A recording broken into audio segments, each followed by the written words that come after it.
بسم اللہ الرحمن الرحیم۔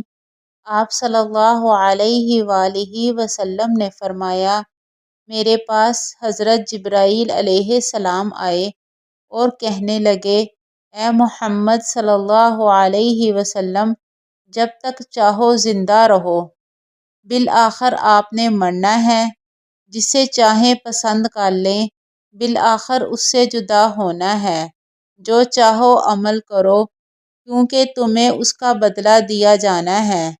جان لیجئے کہ مومن کا شرف اس کا رات کا قیام ہے اور اس کی عزت لوگوں سے مستغنی ہونے میں ہے۔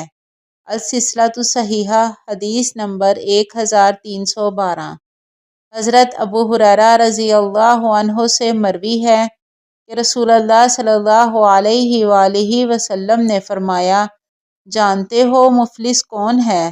صحابہ نے کہا، ہم میں مفلس وہ ہے جس کے پاس نہ درہم ہے، نہ دینار، نہ کوئی ساز و سامان۔ آپ نے فرمایا، میری امت کا مفلس وہ شخص ہے جو قیامت کے دن نماز، روزہ اور زکوٰۃ لے کر آئے گا۔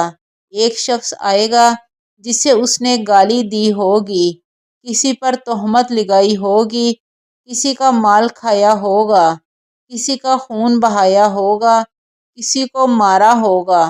اس شخص کی نیکیوں میں سے اسے بھی دے دیا جائے گا اور اسے بھی دے دیا جائے گا۔